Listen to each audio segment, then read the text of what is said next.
사춘기 아이들은 꼭 저기 외계 별에서 온 것 같은 그런 느낌이 들 때가 참 많아요. 저랑 가까이 지내는 목사님이 계시는데 경기여대에 계신 분이 있어요. 안산에서 이렇게 하시는데 딸이 이제 피아노를 전공했는데 열심히 공부해갖고 몇 번 떨어졌다가 임용고사에 합격을 해갖고 중학교 음악 선생으로 금년부터 발령받아서 일을 하고 있어요. 학교는 저기 인천 어디거든요. 그냥 물어봤어요. 할만하냐? 그랬더니 씩 웃으면서 그래요.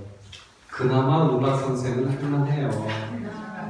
그나마라니? 그랬더니 영어하고 수학 선생님 진짜 힘들어요. 왜 힘들어요? 그랬더니 학생들이 수업 시간에 전부 자요. 학생들은 학원 가서 공부하잖아요. 그리고 와서 자고 말도 안 듣고 학생들 전부 딴짓하고 있는데 또 그 동네가 공부를 열심히 하는 애들이 별로 없나 봐요. 그러다 보니까 선생님 밖에서 볼 때는 선생님 좋은 직업이라고 하지만 자존감이 많이 떨어진다 그런 얘기 하더라고요. 그냥 힘들어요. 이 다음에 이제 노후를 생각해서 힘들대요. 아주 힘들대. 그만큼 힘들다고 그래요. 근데 중학생들이 선생님 권위 인정을 안 해주잖아요.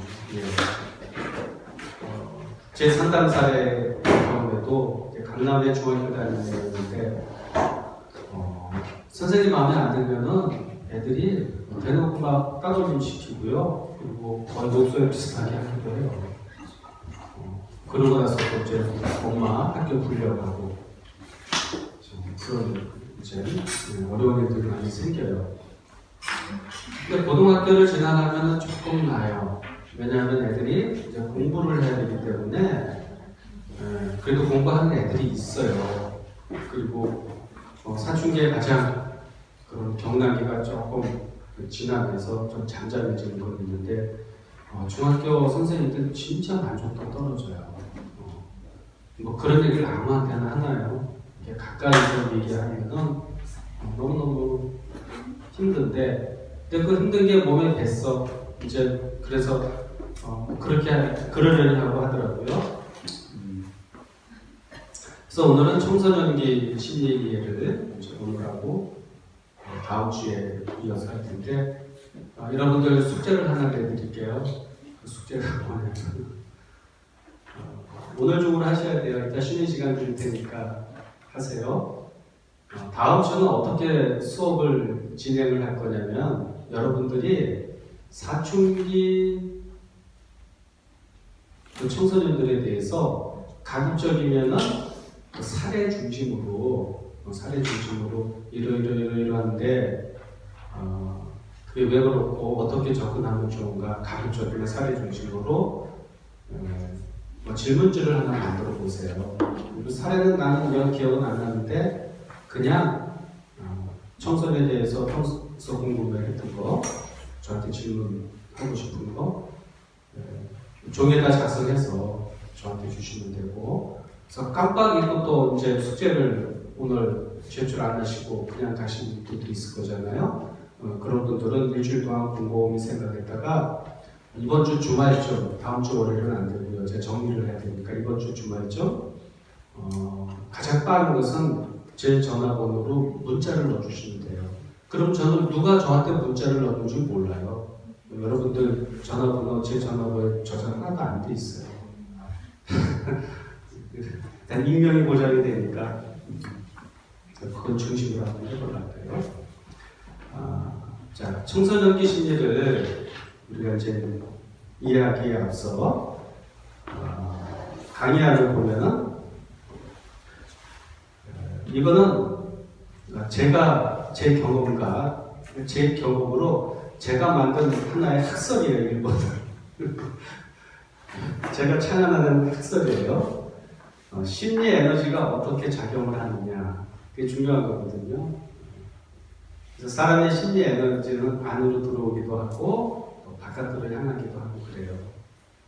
독서를 할 때는 주로 심리 에너지가 안으로 들어오고 뭐 명상을 할 때라든가 뭐 반성을 할 때 다 안으로 들어오는 겁니다. 기도를 할 때도 마찬가지예요. 선행을 실천할 때, 뭔가 일을 할 때, 그리고 관계를 막 적극적으로 맺어갈 때, 그건 다 에너지가 바깥으로 흐르는 거거든요. 그래서 이 심리의 에너지는 안으로 바깥으로. 그래서 안으로 흐르는 건 퇴행이라고 해요. 퇴행. 바깥으로 향하는 것을 전진 이렇게 얘기를 하거든요. 전진과 퇴행이 이렇게 반복을 해요. 그래서 사람은 성장하게 돼 있어요. 자, 유아기는 만 3세까지 편의상 유아기로 합시다. 이때는 심리 에너지가 주로 안으로 들어온다 이렇게 볼게요. 그러니까 환경에서 경험하는 것을 다 누구 거로 만들어? 내 거로 만드는 거야. 그래서 그만큼 환경이 중요한 거야. 거의 다 내 거로 만들어 버리기 때문에. 불안하면은 그의 자아가 불안한 자아가 되고, 즐거우면 즐거운 자아가 되고, 그래서 중요하다는 얘기고요. 윤영이는 편의상 초등학교 가기 이전 만 3세부터 거기까지를 보자고요. 그래서 안으로 이렇게 하다가 이제 윤영이 되면 주로 받고 그러죠. 주로 그런 거예요. 100%다 그러면 환자가 되는 거죠. 주로 바깥으로 그러는데 그래서 자기를 주장하게 되잖아요. 그래서 엄마를 좀 귀찮게 그리고 요구사항이 많아져요. 어디 마트를 데려간다든가 공원을 데리고 가게 되면 또 호기심도 많아. 이때는. 그래서 주로 바깥으로 흐른다 이렇게 보면 됩니다. 그걸 아동기는 안과 밖으로 같이 흘러요. 바깥으로 흘러서 어떤 새로운 경험을 하잖아요. 그걸 안으로 갖고 들어와. 그래서 자아가 공고해지고 또 새로운 경험을 안으로 들어오고 이게 계속 반복이 되는데 안으로 들어오는 게 조금 더 많아. 일반적으로 그래요. 그래서 이 아동기 때가 부모 입장에서 양육하기가 가장 좋아. 좀 편해. 그렇게 힘들지 않아요. 뭐 기본적인 건 자기가 다 알아서 해주고 그렇게 격동이 일어나지 않는다는 거죠. 근데 청소년기 들어오게 되면 역시 안과 밖으로 왔다 갔다 하는데 밖으로 쏟는 에너지가 굉장히 많아요. 근데 이 밖으로 쏟는 게 주로 그동안 무의식에 억압해 놓은 공격성 이걸 또 밖으로 쏟아내면서 공격성을 밖으로 쏟아내는 것은 자아를 통합하려고 하는 거거든요. 자기 정체성을 갖기 위해서. 근데 이 밖으로 드러나는 게 가장 가까이 부모들이 힘들어지는 거죠. 그래서 청년기는 보통 20살에서 40살까지 보는데 주로 밖으로. 왜 밖으로냐면 이때는 뭐 대학을 다닌다든가 사회생활을 하게 되죠. 그러니까 사회생활에 적응을 해야 돼요. 그래서 이때는 뭐 특별한 뭐 심리적인 특이성이라는 게 없어요. 그냥 정신없이 사는 거야, 정신없이. 그러다 이제 중년기 45세 전후 와서는 이때는 이제 사축이라고 하죠. 이때는 심리 에너지가 많이 철수돼가고 또 안으로 들어와요. 그래서 지난 세월을 돌이켜보면서 내가 그렇게 잘 살았나? 사춘기의 고민이 다시 시작이 되죠. 나는 뭔가? 나는 누구를 위해서 살았던 거야? 인생은 뭔가? 좀 우울해지기도 하고 에너지가 거의 안으로 들어와 버려요. 안으로 들어와서 자기 내면에 있는 자기가 경험해보지 못했던 새로운 어떤 정신적인 것과 만남을 가지거든요. 그 작업에서 성공하게 되면은 중년기가 좀 편안해지고 많이 사람이 성장을 하게 돼요. 이때 성장하기 위한 자원은 어디서 나오냐면 안에서 나온다 이렇게. 그건 뭐 다음 주부터 이제 하게 될 거예요.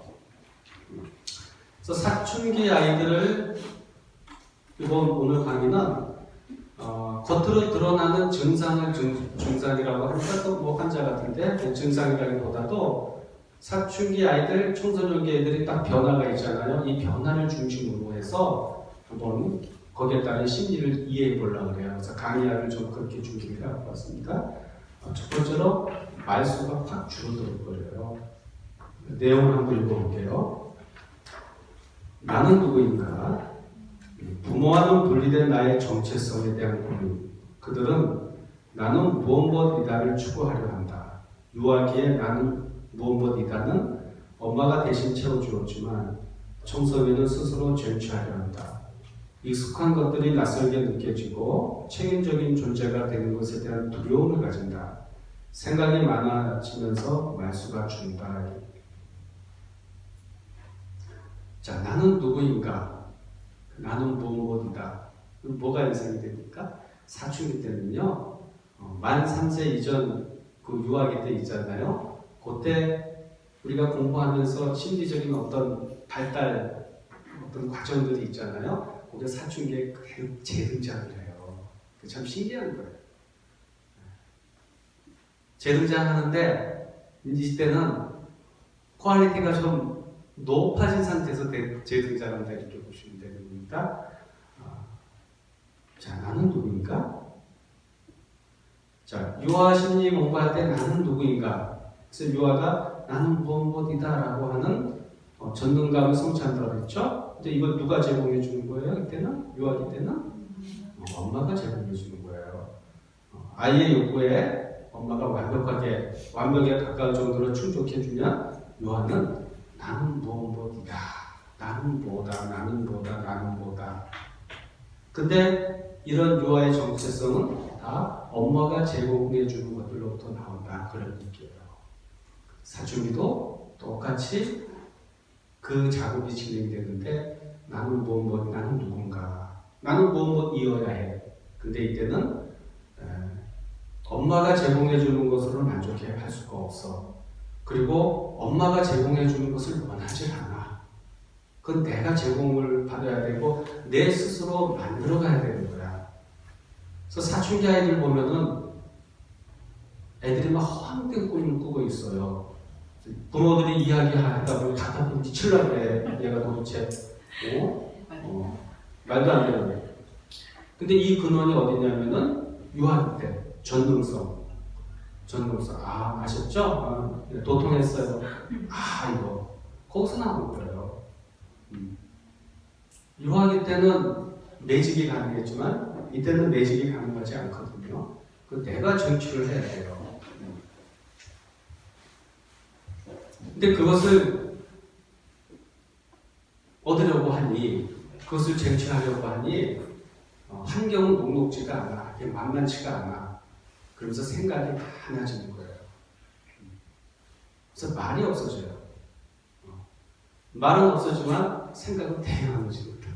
이렇게 보시면 돼요.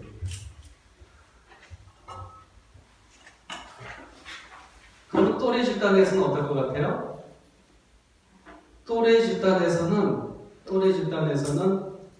이야기를 해요. 이야기를 하지만 또래 집단에서 자기가 진짜 고민하는 것에 대해서 이야기하는 건 아니야. 그냥 집단에 걸맞는 이야기를 해나가는 거거든요.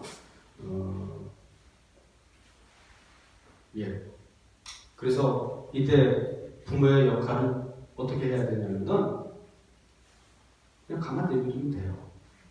침범 안 하면 되는 거야. 우리가 유아기 심리 공부할 때 부모의 정말 중요한 역할은 침범하지 않는 엄마에 대해서 이야기했죠. 침범하지 않는 엄마, 그렇죠? 같아요. 사춘기 때도. 아이가 말수가 줄어들었다. 지금 생각이 많아진 거야. 나는 무엇인가 돼야 될 텐데 무엇인가 되도록 어떤 그 환경의 지원, 자기 능력, 이것은 묘연해. 그러니까 말수가 줄어든다. 강한 내비두면 되는 거예요. 그러니까 말수가 줄어든다 하더라도 엄마가 초조해한다거나 불안해한다거나 말수가 줄어드니까 엄마가 괜히 자기를 보는 시선이 좋지가 않아. 그러면 아이는 말이 없을 때 말이 없어야 되거든요. 말이 없는 시간을 즐기지 못하게 해야 되겠죠. 그래서 말이 없는 시간을 그대로 즐길 수 있도록 그대로 내버려 두는 거. 이게 최선이다. 그렇게 보시면 됩니다. 세 번째죠. 부모와의 익숙한 관계 방식을 거부하거나 이전처럼 즐거워하지 않는다. 내용을 한번 읽어볼게요. 외식, 여행, 마트 등 유아기의 즐거움은 부모로부터 온 것을 내 것으로 여기는 즐거움이었으나 청소년은 스스로 즐거움을 창조해야 한다. 부모와 함께하는 것은 부모에게 예속되는 것이고 나의 주도성을 빼앗기는 것이다. 요거는 이제 그 아이에 따라 약간 차이가 있을 수는 있어. 그러나 분명한 것은 청소년기에 어떤 변화기에 들어서게 되면은 부모와 함께 하던 것을 아이가 잘 안 하려고 그래요. 심한 경우 외식하러 가자고 그러면은 예전엔 되게 좋아했는데 이때 되면 잘 안 가려고 하는 것도 있어요. 차라리 시켜 먹자고 그러든가 아니면 친구들하고 같이 먹으려고. 여행을 가려고 그러죠. 부모는 이제 가족여행 같이 가는 게 이제 애들 교육상 좋다고 해서 가족여행 가려고 하는데 애는 가기 싫어해요. 억지로 끌고 가죠. 그럼 애는 재미없어요. 투덜투덜대고 뭐 이런 것들. 그리고 그 이전에는 마트 따라 나서는 걸 애들 굉장히 즐겨했어요. 가면 거 하나씩 집어갖고 보자면 엄마가 사주면은 근데 그것도 다 안 따라가요. 이제 엄마 입장에서 보면 옆집 아이는 엄마 잘 따라다니고 마트도 잘 따라다니고 같이 외식도 잘 여행도 잘 하는데 우리 아이는 왜 저런지 모르겠다고 그러는데 그게 이상한 게 아니에요. 이제 그게 왜 그러냐면은 자 사실 아동기 때만 하더라도 아이들의 즐거움은 부모로부터 나온다고 해도 지나치면 틀린 말은 아니에요. 물론 아동기 때만 해도 아이 스스로 뭔가 즐거움을 창조할 수 있는 능력이 있는데 거기에 모든 것들은 부모의 엄마, 주로 엄마죠. 얼마의 돌봄이라고 하는 것이 있는 거거든요. 역시 이제 이때는 일단 사춘기, 청소년기 들어서게 되면은 홀로 서고 싶은 거거든요. 홀로 서고 싶은 거야. 그러니까 부모에게 예속이 되면은 나의 주도성을 빼앗겨 버리잖아요. 그러니까 이제 부모에 대한 어떤 거부, 이제 나를 예전에 나로 보지 마.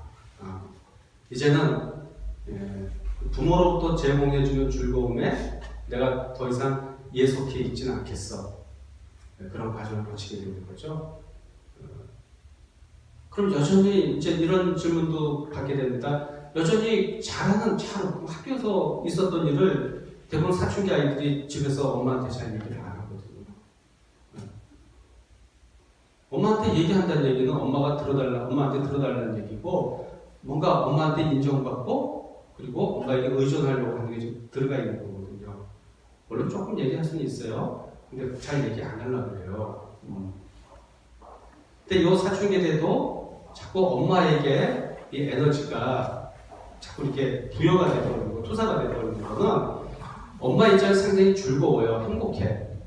그러나 아이 입장에서는 사춘기에 독립할 준비가 아직 안 돼 있다. 그렇게 보시면 되죠. 이 시기는 조금 아이마다 차이가 있을 수 있어요. 좀 빠른 아이가 있고 좀 늦은 아이도 있어요. 근데 요새는 좀 빨라요. 초등학교 5학년, 6학년 되면 이런 현상들이 확 나타나더라고요. 그러면 엄마는 어떻게 해야 되냐면은 자, 엄마는 사춘기라고 그랬죠? 아버지도 사춘기고 진짜 중요한 작업을 하고 있는 거야. 그때부터는요 아이와 함께 즐거워하려고 하는 그런 모성의 기본적인 욕망이 있거든요. 이 욕망을 좀 내려놓을 수 있어야 돼요. 아이와 함께 하지 않아도 엄마 혼자 즐거워할 수 있는 엄마 혼자 행복할 수 있는 엄마만의 뭔가가 있어야 돼.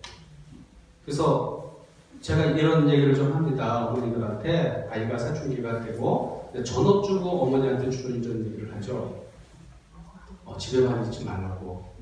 집에만 있게 되면은 당신들의 에너지한테 다 이 모성의 어떤 그 본능이라고 하는 것이 있기 때문에 자녀들한테 다 투사가 된다. 그러니 당신의 에너지를 좀 분산시켜라. 분산시켜라. 어떻게 분산시키는지는 각자의 몫이에요. 뭐를 할지는 예전에 하고 싶었지만 못했던 공부를 한다든가 아니 새로운 취미생활을 한다든가 기타 등등등등 해가지고 에너지를 좀 분산시켜야 된다. 그러면 이제 에너지를 분산시키면 아이에 대한 몰입도가 좀 떨어지거든요. 그 아이는 굉장히 편안함을 느껴요. 그래서 이 시기의 아이는 엄마가 가르쳐주는 어떤 메시지 있잖아. 엄마의 메시지로 아이가 변화가 되는 것이 아니라 부모의 삶의 태도 있잖아. 그거하고 변화가 된다 이렇게 보시면 돼요. 공부하라 해서 공부하는 게 아니라 부모가 식탁에서 일부러 애가 보이는 데서 하면 더 좋겠죠. 안 보이는 데서 하는 것보다 책을 읽어주는 모습이라든가 이제 그게 아이들 자존감을 많이 올려주는 거예요. 사춘기 아이들이 또 이런 게 있어. 사춘기 딱 들어서게 되면 부모를 비교를 하죠.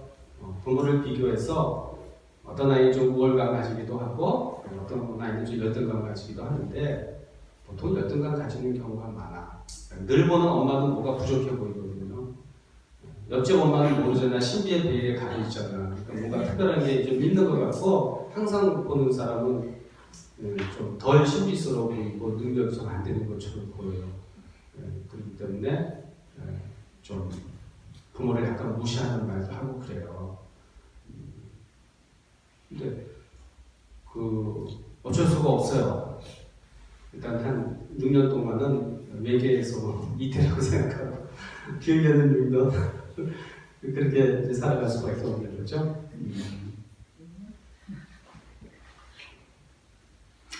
근데 그 농도는 조금씩 떨어지긴 해요. 이제 올라갈수록 떨어지긴 해요.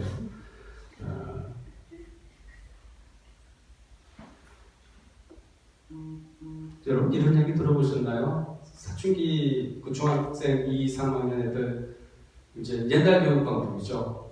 아주 두들겨 패야 된다 그래갖고 이제 낯선 곳에 가갖고 아버지가 차에다 싣고 가갖고 아무도 없는데 도망가지 못하는데 근데 중학교 2학년 되면은 그래도 그때는 아버지가 이기거든요. 근데 고등학교 되면 아버지가 지기 때문에 아버지가 눈치를 좀 봐야 되겠지만은 중학생 때는 아버지가 이겨. 낯선 데 가갖고 막 패는 거야. 그때는 아이가 아버지가 힘이 세니까. 그러면 저게 정신 차릴 것 같아. 더 안 차리죠. 그래서 정신을 차리게 되면 얘는 굉장히 빈약한 아이다. 저도 그런 아이를 만나본 적이 있어요. 아빠가 무지막지하게 패는 거야. 그 얘는 바깥으로 더 돌아버려요. 그래서 이제 부모를 가장 만만하게 이제 보는 거죠. 이제 부모를 만만하게 보는 게요, 진짜 부모를 무시하는 건 아니에요. 왜? 어른을 짓밟아야지 내가 어른이 된다 그런 심리거든요. 그럼 이겨먹고 싶은 거야. 그러니까 그 이전까지는 항상 부모가 이겨먹었잖아. 그렇지 않아요? 항상 해도 이겨먹어. 부모가 잘못해도 이겨먹거든요. 그러니까 이제는 애들이 한번 이겨먹으려고 강한 그런 반발을 하게 된다는 얘기고요. 자, 네 번째 부분은 부모를 대하는 방식이 거칠어진다. 이렇게 읽어볼게요. 청소년은 무의식적으로 그들이 자신의 삶을 창조하는 데에 가장 큰 적을 부모로 본다. 부모의 관심과 사랑이 침범처럼 느껴진다. 합리적 이유 없이 짜증을 내거나 분노하거나 심하면 욕설도 한다. 청소년의 무의식에는 부모 살해 욕망이 있다. 그들이 유아기의 공격성을 사용하여 자아의 통합을 이루었듯이 다시 강렬한 공격성을 사용하여 정체성을 획득하려 한다. 그들은 어른들을 가상의 적으로 여긴다. 이 가사 얘기고요. 이 시기에 꿈에 나타나는 귀신은 거의 엄마예요. 엄마들은 별로 인정하고 싶지 않지만은 한번 얘기를 해보도록 할게요. 엄마가 나쁘다는 얘기다. 이게 발달 과정이 그렇게 돼 있어요. 자, 이제 부모의 사랑과 관심을 친범으로 느낀다. 친범으로 느낀다. 우리 유아의 발달 과정에서 유아가 천자기를 발달시키는데 아주 중요한 엄마의 여러 가지 역할들이 있었어요. 홀딩, 안아주기, 핸들링, 다루기, 대상 제공, 기억을 하실지 모르겠어요. 그걸 통해서 이제 유아의 참자기가 이렇게 발달을 하게 되는 거거든요. 근데 여기서 이 발달 과정에서 중요한 거는 침범하지 않는 게 굉장히 중요하다. 엄마가 침범하지 않는 게 중요하다. 그런 얘기를 했어요. 근데 모성이 가지고 있는 이 사랑과 관심이라고 하는 것은 모심이라고 할 정도로 이건 인간으로서 상상할 수 없는 게 사실 모성이에요. 이 모성 때문에 이 지구에 인간이라고 하는 존재가 아직까지 생존해 있다 해도 틀린 말은 아니거든요. 모성은 즐기고 진짜 끈질겨요. 아버지는 금방 포기를 해도 엄마는 포기를 못하는 거예요. 아이가 불치병에 걸려도 아버지는 정리가 돼. 남자는 이성적으로. 그러나 이제 엄마는 게 정리가 안 되거든요. 이제 모성의 광기 그런 설명도 가능한 건데요. 근데 이 모성의 광기가 아이의 발달 주기에 따라서 형태를 좀 달리해야 되는 거예요. 근데 모성처럼 변화가 잘 안 되는 것도 없어요. 변화가 더딘 것도 또 없어요. 그래서 사랑하고 관심을 쏟아주는 거 있잖아요. 이게 이제 청소년기 되면 아이 입장에서는 침범으로 느낀다. 침범으로 느낀다. 침범으로 느낀다. 침범으로 느끼게 되면 어떻게 됩니까? 자기 주체성이 상실이 돼버리죠. 주체성이 상실돼버려요. 그럼 내가 내 인생을 사는 것이 아니라 부모가 대신 살아주는 것 같은 느낌을 받는다는 얘기죠. 그래서 그대로 침범하는 엄마의 메시지를 내 거로 만들어서 살아가는 아이가 거짓자기라고 얘기했죠. 그렇죠? 거짓자기는 순응하는 자기다. 그렇게 얘기를 했어요. 기억나세요? 유아할 때. 그래서 아이가 거짓자기로 살지 않고 참자기로 살 때 아이가 공격성을 어디다 통합해 줘야 된다고 했죠? 에고, 자아에 통합해 줘야 된다 이렇게 얘기했어요. 그래서 이 아이가 자기 입장에서는 대단한 공격성을 부모에게 발산한다고 했죠. 장난감을 집어 던진다든가, 엄마를 확 깨문다든가, 꼬집는다든가, 이거 아이의 공격성인데 이 공격성 거에 대해서 엄마가 잘 홀딩을 해줘야 된다. 낙공하면 안 된다. 그래야지는 내 공격성은 죄를 짓는 게 아니고 상대를 불편하게 하는 게 아니라 내 공격성은 쓸만한 거구나. 그렇지? 그런 느낌을 반복적으로 받으면서 얘가 자기 주장도 하고 자기 표현도 하고 참자기를 형성해 나간다 이렇게 얘기했죠. 근데 이제 초장에 버릇을 가르쳐 주겠다고 조금만 좀 부모가 보이게 옳지 않은 행동을 해도 혼내준다. 어린아이를 좀 꼬집었다고 해서 잘 가르쳐준다 그러면은 아이는 다음부터 내가 그러지 말아야지 그렇게 생각하는 것이 아니라 내 공격성은 나쁜 거구나, 나쁜 거구나. 내가 공격성을 사용할 때마다 저지가 들어오는구나. 그러면서 순응하는 아이가 된다고 했어요. 맞춘다거나 아니면 뒤로 도망가고 혼자 노는 아이가 된다고 이렇게 얘기했어요. 사춘기 때 그 공격성이 다시 한번 시작돼요. 다행히 여러분 이런 게 있어. 사춘기의 공격성은 타고난 것도 있고 환경적인 것도 있는데 워낙 공격성이 좀 세게 타고난 아이는 사춘기 때도 격하게 나오기도 하고 여러분 기억나죠? 미니카세 발달 과정을 공부할 때 그 상대적 의존기의 어떤 결핍, 박탈감 이런 것들은 사춘기와 연결된다고 그랬죠. 반사회적 행동하고 기억을 하시죠?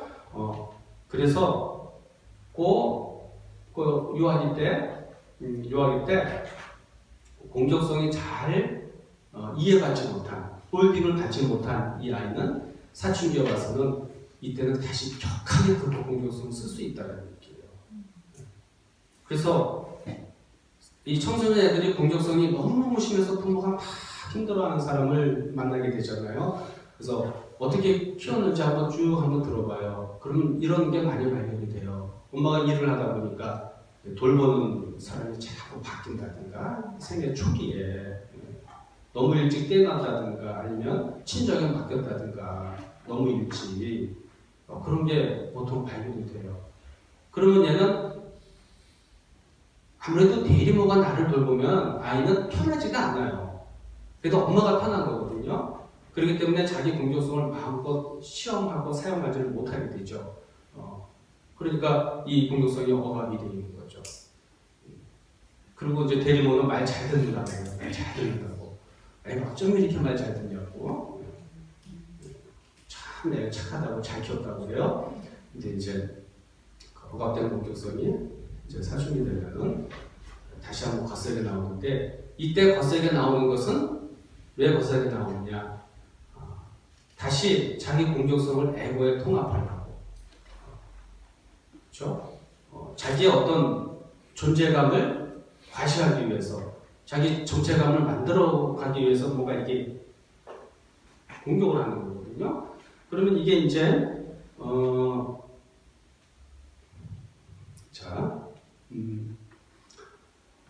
근데 얘 사춘기 아이들이 의식적으로요, 내가 이렇게 부모를 강하게 공격하는 것은 내가 내 정체성을 갖기 위함이고 내 자신감을 갖기 위한 거고 내가 참자기를 형성하기 위해서 내가 이렇게 하는 거야. 그건 몰라요. 그건 무의식 안에서 이루어지는 거거든요. 그래서 여기 내용대로 미니카시 그런 얘기 했다고 했죠. 부모 살해 욕망. 그러니까 무의식 안에 청소년들을 분석해 보니까 청소년들은 무의식 안에는 부모를 죽이고 싶은 생각이 있다라고 하는 거야. 그래서 청소년들은 그런 말을 해요. 우리 그냥 뭐 죽이고 싶다고. 근데 진짜 죽이고 싶어서 그런 건 아니에요.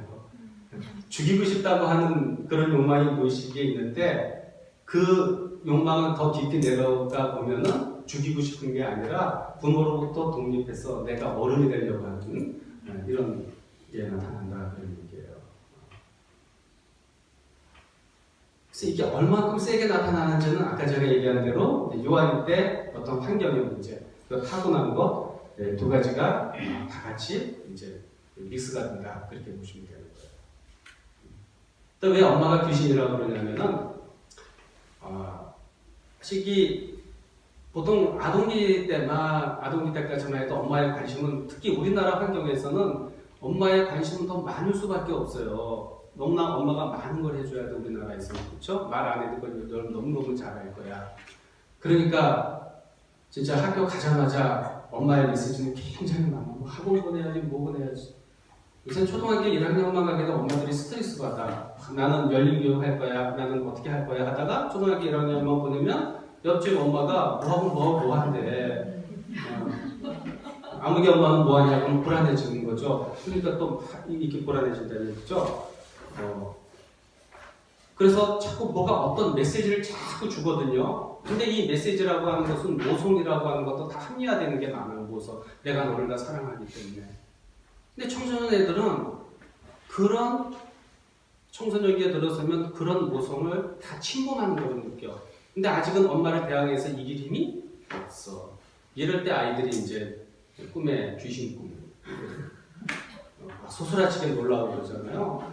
그게 이제 침범하는 엄마예요. 본래 이 귀신이라고 하는 것이 심리학에서는 이 귀신이라고 하는 마음속에 있는 귀신, 마음속에 있는 귀신이 심리학으로는 침범하는 엄마야. 귀신이 왜 무서워요? 귀신이 나하고 상관없으면 무섭지 않아. 귀신이 왔다 휙 가면 무섭지 않지. 근데 귀신은 어쨌든 우리가 그렇게 이해를 하고 있어. 사람의 영혼을 침투하더라도 걔를 그 사람을 사로잡아 버리는 거거든요. 이게 이제 침범하는 엄마가 이렇게 상징화되면 꿈에 이렇게 나타났습니다. 꿈을 꿨는데 귀신 꿈 꿔서 사탄을 불러가 그런단 말이야. 우리 엄마 사탄이 돼버린 거죠. 그러면 이제 이런 꿈을 많이 꾸는 이 아이가 있었는데 얘가 초등학교 6학년 들어서자마자 그래서 엄마 얘기를 이렇게 들어보면은 역시 상당히 많이 이제 침범을 하게 되는 겁니다. 그래서 그 원리를 좀 얘기해주고 좀 애를 편하게 가만히 좀 내버려 두라고. 근데 가만히 내버려 둘 수가 없다는 거야. 선생님 같은 가만히 내버려 둘 수가 있네. 학원을 안 가는데 학원 숙제도 안 해가는데 이렇게 나오면 진짜 많이 어려버리는 거죠. 근데 용기를 내고 이제 아이를 좀 편안하게 해줘요. 편안하게 해주고 아이 입장에서 엄마가 좀 바뀌었다? 그러면 애가 변하는 거야. 그러면 진짜 귀신 꿈 안 꾸는 경우 참 많이 보겠어요. 그다음부터는 아이가 이제 꿈에 귀신이 안 나오니까 왠지 섭섭해. 꿈에 귀신이 나타나서 막 액티브했어요. 막 그냥 오 그랬는데 이제 그런 게 없었잖아. 그러면서 엄마랑 또 관계가 좋아지는 모습도 많이 보게 돼요. 그래서 이때는 또 어떻게 해야 되냐를 물어보면은 어떻게 해야 되느냐는 지적적으로 제가 나중에 얘기를 하겠지만은 부모를 대하는 방식이 거칠어진다. 근데 청소년기들은 거칠어지는 게 맞다. 여기에 대한 지적인 이해를 하고 있는 거랑 하고 있지 않는 거랑 굉장한 차이가 있어요. 하고 있지 않으면 어떻게 바꿔줘야 되죠. 버릇 없어. 그 사춘기 하는 건 나쁜 거야. 이렇게 돼버리게 되는 거죠. 근데 그게 당연한 발달 과정이다. 이제 그렇게 이제 이해를 하게 되면은 이제 받아들일 수 있게 되는 거죠. 그러면서 분리를 하는 겁니다. 그래서 사춘기를 잘 안 하고 얌전하게 이제 보낸 아이들 보면은 부모가 굉장히 편해. 근데 이제 그런 아이들 중에서는 이제 새로운 이성을 만나는데 어려움을 겪는 사람도 많아. 아이가 새로운 이성하고 만나야지 또 결혼도 하고 그러잖아요. 왜? 부모하고 분리가 안 돼 있으니까. 마음속에서는 아버지가 이성이고 또 엄마가 이성이고 이렇게 돼 있거든요. 그러면은 새로운 이 대상, 이성의 대상을 만나는데 아이가 굉장히 또 힘들어하게 되죠. 마음속에 있는 엄마고 마음속에 있는 아버지가 되고 있는 거거든요. 근데 거기서 나오려면은 그 쳐내고 나와야 되는 거야. 싸우면서 나와야 돼. 그냥 나오는 방법밖에 없어요. 그 싸우면서 나오는 수밖에 없어. 그래서 이게 이제 청소년 애들이 이렇게 뭐 이렇게 재미있는 것 같아 보여도 어떤 때는 좀 우울해하기도 해요. 그래서 약간 편집 분열의 청소년들은 편집 분열적 그런 병리적인 상태에 있다. 그렇게도 얘기를 하거든요. 편집 분열적 병리적인 상태가 있다. 그래서 어떤 때는 세상을 다 적으로 봐요. 세상이 적이기 때문에 내가 적과 싸워서 이겨야 되잖아요. 그래서 세상을 향해서 거친 행동도 또 하게 되고 그런 거예요.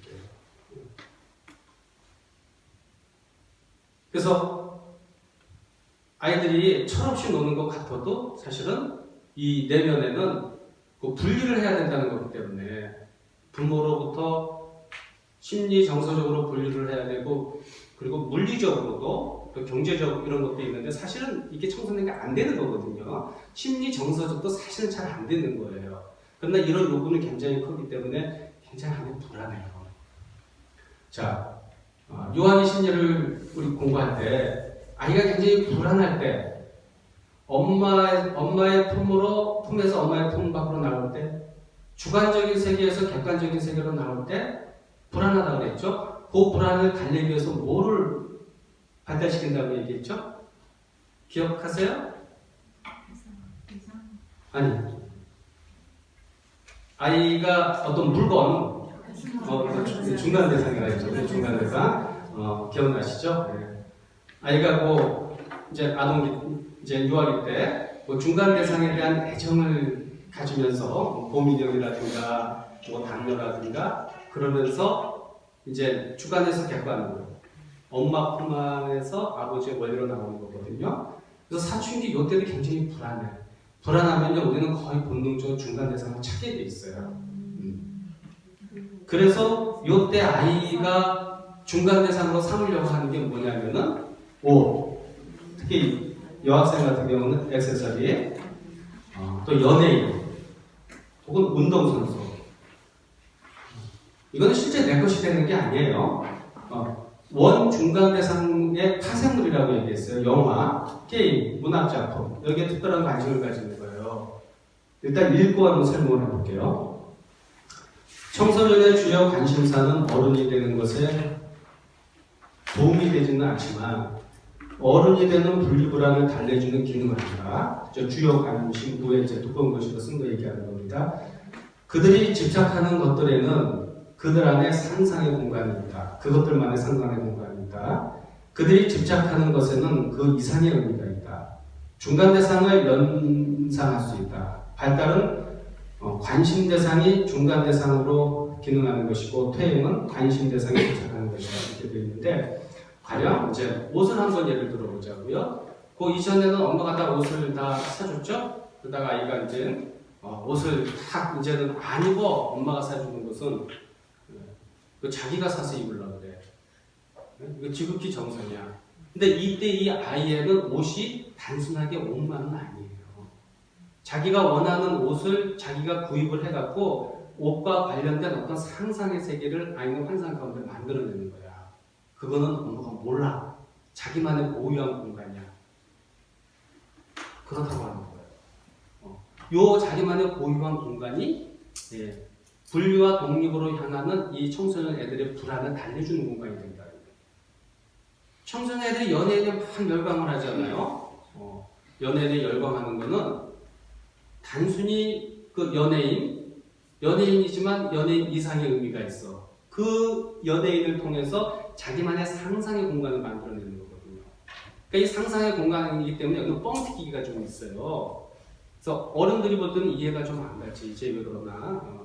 그래서 청소년 애들은 그렇게 자기만의 상상의 공간을 만들어내서 거기서 성장을 향해서 앞으로 나가는 불안을 달랜다. 우리 때는 중간 대상이 주로 뭐였냐면요. 별로 없었잖아요. 취미가 뭐야? 독서예요. 진짜 제가 중학교 다닐 때만 하더라도 그런 친구들이 있었어요. 시를 낭송한다든가 아니면 문학 작품을 읽으면서 그 안에서 그게 중간 대상 역할을 한 거야. 저는 개인적으로 춘원 이강수의 책을 너무너무 즐겨봤어요. 이렇게 두꺼운 책, 글쓰기 막 깨알 같은 책이거든요. 그거를 읽게 되면 춘원 이강수가 그 소설을 통해서 이야기하고자 하는 메시지가 있잖아요. 메시지가 있는데 제가 그때 그 메시지하고 상관이 없어요. 거기에 등장하는 주인공을 통해서 나만의 상상의 공간을 만드는 거야. 근데 그 생각에 빠져 있으면 내가 그렇게 편하고 자유로워지는 거고 분리와 독립, 성장으로 가는 거 항상 불안한 거거든요. 그 불안이 많이 달래져요. 우리 때는 또 우표 수집을 좀 했어요. 우표 수집. 우표 수집이 단순히 우표 수집은 아니야. 뭔가 이렇게 수집을 한다라고 하는 것은 좀 자꾸 이렇게 수집한다는 얘기는 뭔 상징적인 의미를 가지고 있냐면은 모성을 갖고 오는 거야. 우리가 이제 성장을 향해서 분리 독립할 때 결핍되는 게 항상 모성이에요. 그래서 모성으로 다시 돌아갈 것인가 아니면 모성으로 나올까 이게 굉장히 고민거리거든요. 근데 진짜 엄마에게 돌아갈 수는 없잖아. 엄마를 대신해 주는 거. 이런 것들이 중간 대상이라 했죠. 엄마를 대신해 주는 거. 우표를 한 장, 두 장 모으면서 우표 수집책을 딱 보면은 여러 우표들이 딱 돌아 마음이 뿌듯해. 그게 이제 무의식 안에서 엄마를 통해서 경험하는 안정감하고 비슷한 거다 이렇게. 그래서 여학생 같은 경우에는 그 쓸데없는 액세서리를 자꾸 모으는 경우가 있어요. 그렇지 않나요? 예. 그냥 너무 지나치지 않으면 그 액세서리 비싸지도 않잖아요. 문방구에 가서 뭐 1,000원, 2,000원, 2만원씩 갖고 오는 거. 남자아이도 무슨 몬스터 카드? 아세요? 몬스터. 우리 아들도 그렇게 몬스터 이렇게 집착을 해요. 이렇게 사다가. 그럼 그냥 몇 번 안 하니까. 그게 뭐냐면은 이제 엄마 품을 나와야 되는 거거든요. 요 불안을 수집을 하는 걸 되게 달래주는 거야. 이게 엄마 역할을 하는 게 되는 거죠.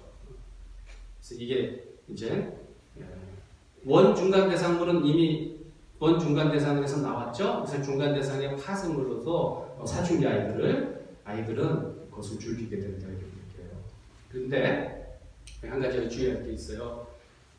그럼 컴퓨터 게임 하는 게 애들이 중간 대상이 될 수가 있냐? 될 수도 있어. 컴퓨터 게임을 통해서 얘가 이제 학업의 스트레스를 좀 달래주고 위로를 받을 수 있다면, 그렇죠?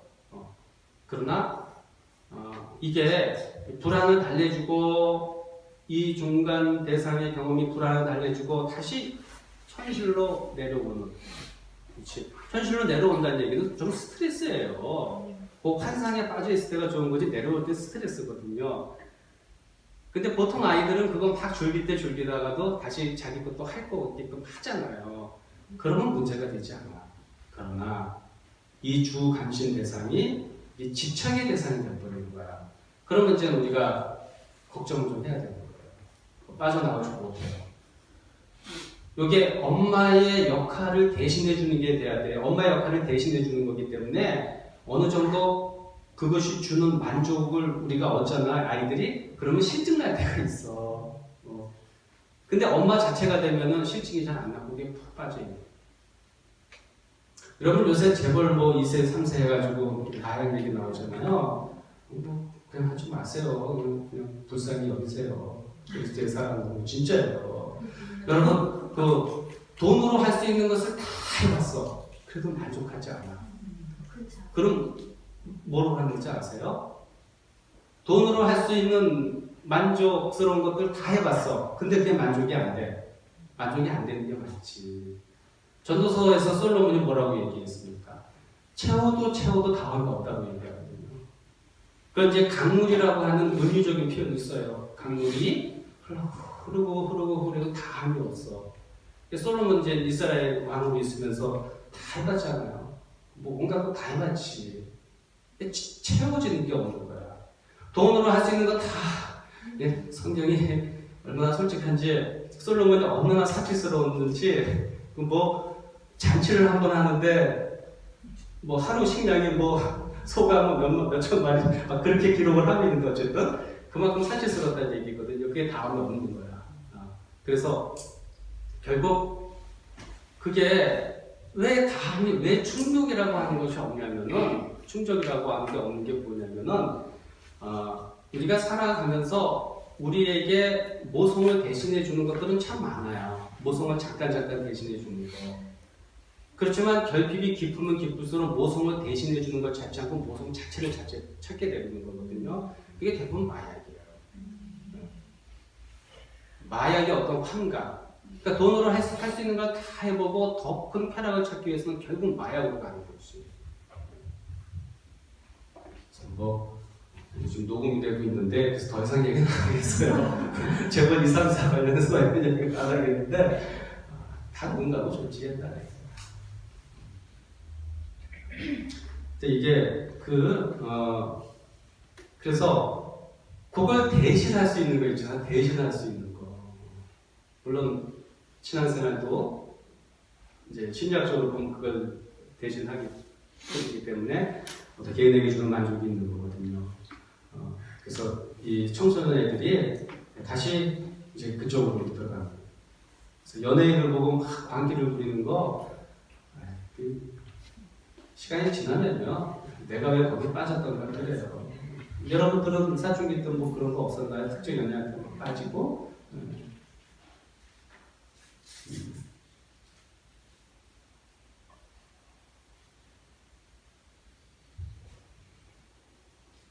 자, 이걸 다 칼라로 복사를 했대요. 칼라 복사를 했어요. 밑에 있는 그림 뭔지 아세요? 친구. 네. 이 장동건이잖아요. 이게 이제 교복 다 풀어 제치고, 야구 방망이인지 뭐 몽둥이 하는 그림 있죠? 딱 저러고 있으면요, 진짜 이 청소년 때는 세상이 다 내 것 같아. 진짜 다 내 거예요. 왜 내 거가? 같아 보이는지 좀 이따 얘기하고요. 여기까지 혹시 질문 있으세요?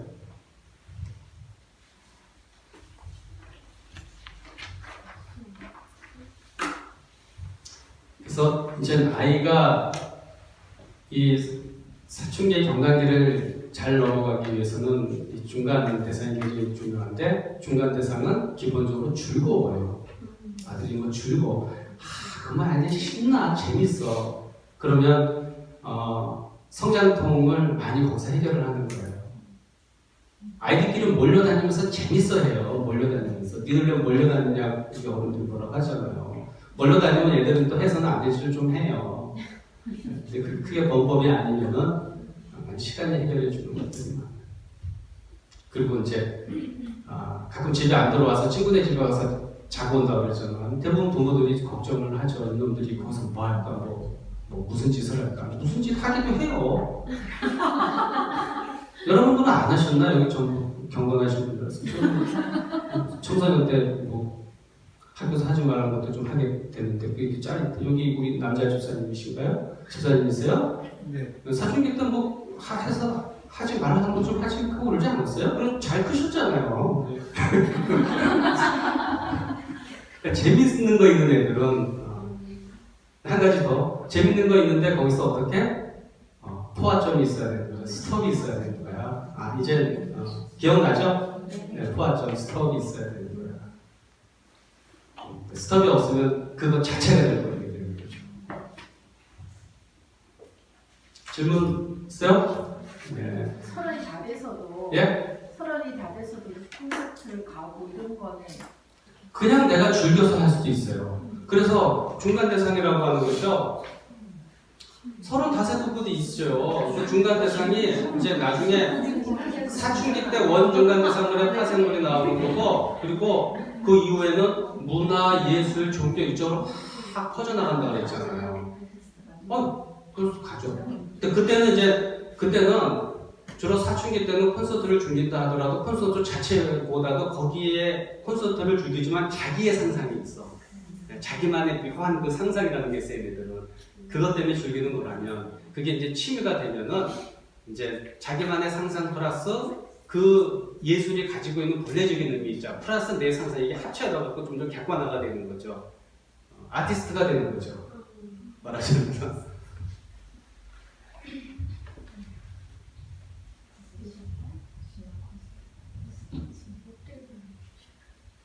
그래서 이 사춘기의 어떤 이 경단기를 이제 잘 우리가 좀 제가 사춘기 때만 해도 그걸 사춘기를 자유롭게 할 수 있는 공간들이 아니었거든요. 이게 중년기 되니까 그 진통이 또 나오는 거예요. 그 중년기 어떤 성장 통하고 관련이 이렇게 돼버리게 된다 이렇게 보시면 돼요. 여섯 번째 보면 일탈을 줄이는 것 같다. 내용을 한번 읽어볼게요. 청소년들에게 세상은 여러분 저기 수업을 하시면서 이거 좀 넘겨서 추석제도 좀 해주세요. 모르게 대단히 중요한 거라고 추석제도 제가 안전하게 하는지 모르지만 아무튼 네. 청소년들에게 세상은 투명한 것도 아니고 불투명한 것도 아니다. 세상은 세상들의 원리가 있는데 거기서 청소년 자신의 존재를 드러내는 일은 어렵다. 그들이 세상에 조명받기 위해서 일탈도 필요하다. 일탈은 그들이 생생히 살아있는 존재임을 세상에 과시하는 것이다. 구성 컴플렉서. 일탈 시 두려움과 짜릿함이 무세하고 두려움도 있는가? 짜릿함만 있는가? 또는 그 반대의 극단으로 순응하는 청소년도 있다. 2차적 부성물을 조심하라. 여기 알듯 모르듯 하죠? 자, 그러니까 청소년들이 자주 그런 환상에 빠지는데 세상이 자기 어떤 가상의 적이 돼버리는 거야. 그런 상상에 자꾸 빠져요. 그러니까 자꾸 누가 자기를 째려보는 것 같고 이렇게 쳐다만 봐도 왜 째려봐 이런 말 나오는 거고, 그렇죠? 그리고 뭐 대중교통을 이용을 하다가 이유 없이 저한테 지금 그런 고백을 하는 고등학교 1학년 학생이 있는데 지하철 타고 이제 늘 다녀요. 뭐 하는 게 있게 서울 지하철 타고 다니는데 서울까지 왔다 갔다 하면서 가만히 있다가 어떤 특정인 눈에 탁 들어온대. 눈이 들어오면 상상 안에서 그 사람을 패 죽이는 상상을 한대. 패 죽이는 상상을. 근데 그렇게 속이 후련하다는 거야. 가서 실제 그 짓을 하게 되면 얘는 사이코패스가 되는데 이제 그 짓을 하는데 상상으로. 그러니까 이제 일탈을 좀 하고 싶은 욕망들이 이제 있는 거예요. 아까 제가 얘기한 것처럼 길거리에다 뭐 휴질거리는 거. 일탈에 대한 욕망이 있는 건데 청소년들은 왜 이렇게 일탈을 하냐? 일탈을 할 때 얘네들은 내가 세상을 이겼다. 내가 세상을 이겼다. 걔들의 존재가 청소년의 존재가 좀 애매모호하거든요. 정말 투명 인간도 아니고 투명 인간이 아닌 것도 아니고 그럴 때 내가 생생히 살아있다 그런 걸 느낀다는 거야. 일탈을 할 때 뭔가 자기가 이렇게 생생히 살아있는 것 같은 그런 느낌을 받는데 거기는 우리 저기 이면희 집사님은 많이 경험해서 아실 거예요, 그렇죠? 왜 끄덕끄덕하잖아, 그렇죠? 왜? 저봐, 진짜 일탈을 했을 때 그건 느껴요. 내가 그래서 여기 이 그림이 뭐냐면은 친구에 나오는 장동건인데 딱 이렇게 이제 뭐든지 하러 가는 거죠. 이럴 때 대단한 내가 살아있다고 하면 뭔가 이렇게 생명의 약동함을 느낀다는 거예요.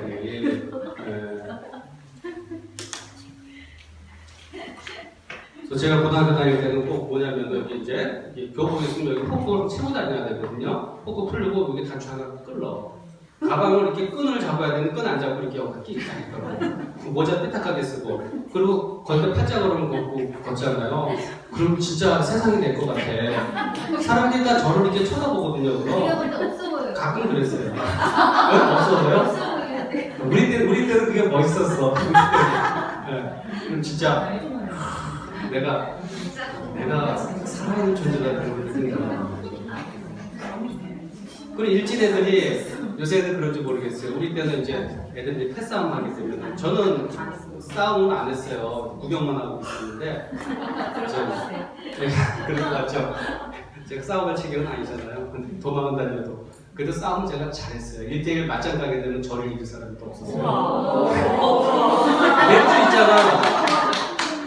벽을 타게 갖고 얘들이 이제 내 친구가 거기에 많이 연루돼 있는데 얘는 꼭 다수 애들이랑 싸울 때는 병을 타게 갖고 탁게 되면 이렇게 날카롭게 나오잖아요. 영화야? 영화 진짜 영화처럼 그렇게 다 덤벼 그래요. 그런 애들이 무서워서 덤벼하기 전에 먼저 자기 몸에 자의를 딱 해요.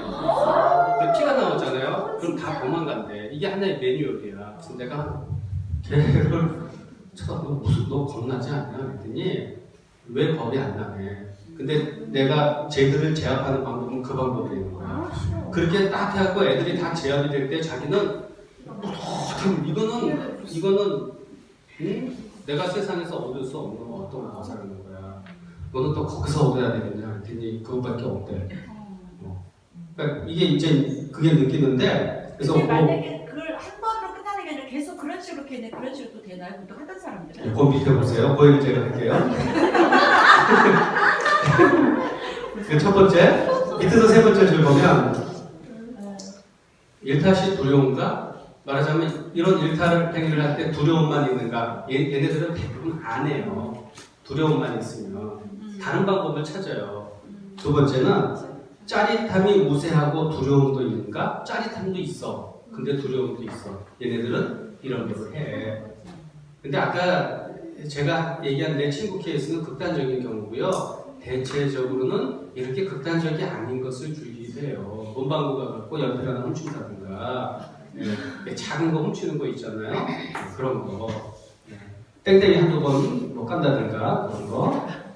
짜릿함이 우세하고 두려움이 있는가. 얘네들도 두려움이 있기 때문에 하다가 이제 중단을 하게 되죠. 늦춰들면은. 세 번째는 짜릿함만 있는가. 얘네들이 소위 이제 반사회적 행동을 계속하게 되는 거예요.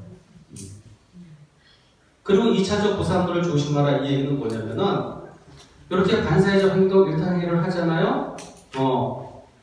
2차적 보상물은 뭐냐면 얘네들끼리 네트워크를 만드는 거야. 얘네들끼리 조직을 해. 이것은 이제 도널드 위니컷은 2차적 보상물이다 이렇게 얘기했어요. 일단 조직이 만들어주면 그때부터는 심리치료의 한계를 넘어선다 그렇게 얘기했어요. 왜 그렇게 얘기를 했냐면은 나는 그렇지 않다 하더라도 그 조직 안에 들어가게 되면 조직이 끄는 힘이 있거든요. 사춘기 아이들은 아직 자아가 정체성이 확립되지 않은 시기이기 때문에 확 넘어간다는 얘기죠. 이렇게 되면 참 어려워져 버려요. 애들이 일진에 소속이 된다든가 그런 집단 있잖아요. 그 집단의 멤버로 일탈을 즐기는 멤버가 되게 되면 진짜 힘들어질 거예요. 그래서 얘네들은 분리를 해놔야 돼요. 분리를 해서 다뤄야 되는 거죠. 집단이 끄는 힘도 있고 또 거기에 폭력도 있는 거거든요. 이게 또 폭력도 있어요. 그럼 참 어려워질 거예요.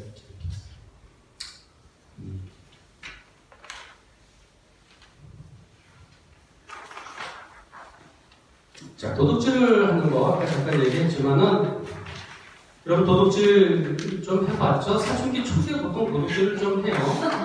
우리 이면주 집사님 해보셨어요? 왜? 연필 한 자로. 아, 너무. 샤프심.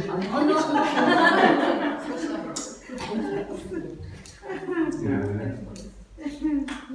자, 제가 읽어볼게요. 그 내용을. 삶의 안정은 모성이 재생산되는 것이고 불안은 모성을 잃는 것이다. 청소년의 불안은 모성을 잃는 것으로 경험되는데 훔치기는 모성을 훔쳐 내 것으로 만드는 것이다. 오이디푸스 시기에 엄마를 내 짝으로 하려는 욕망과 같은 것이다. 그래서 이게 대부분 청소년기에 훔치는 것은 모성을 훔치는 거야. 그 전문적인 도덕이 처음부터 되는 건 아니거든요. 이게 이제 모성을 훔치는 건데 너무 윽박지르지 않고 얘 감정을 잘 이해해주고 다독거려주고 그리고 이제 주의를 주면 보통은 이게 개선이 돼요. 하다가 안 해요. 그러나 이제 여기서 억압이 들어가고 더 센 억압이 들어가고 얘 결핍은 채워주지 않고 그러면 계속해서 어떤 반항적인 행동으로서 훔치는 행동을 반복적으로 할 수 있다는 얘기죠.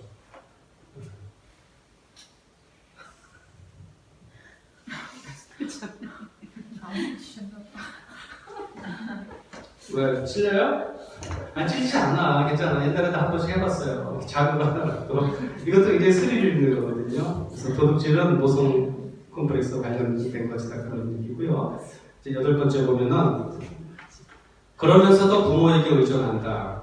그러니까 이제 또 엄마들이 이 분리독립을 얘기하니까 내가 분리독립만 하는 게 아니라 어떤 때는 되게 애들처럼 그런다 엄마 앞에서 그런 얘기를 해요. 근데 그게 맞아요. 분리독립을 하고 내가 얼마만큼 분리독립이 되고 이것은 상상 안에서 일어나는 것이지 실제 분리독립은 한 게 없어요. 여전히 돈 다 쓰고 여전히 아침에 일어나 엄마가 깨워서 깨워버리고 그렇죠? 여전히 그러잖아요. 그래서 분리독립은 완전히 이렇게 딱 나오는 건데 환경적으로 딱 나와 있는 환경은 아니에요. 근데 이제 문화적으로 사춘기만 되면 집을 떠나는 문화가 또 있잖아.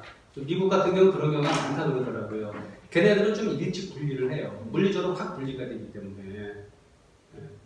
근데 이런 경우는 함께 사는 경우는 다시 퇴임을 하려고 하는 엄마 품으로 돌아가려고 하는 그래서 사춘기 아이들 하더라도 어떤 때는 굉장히 의존적이고 어린아이와 같은 이런 의존 심리가 작동해요.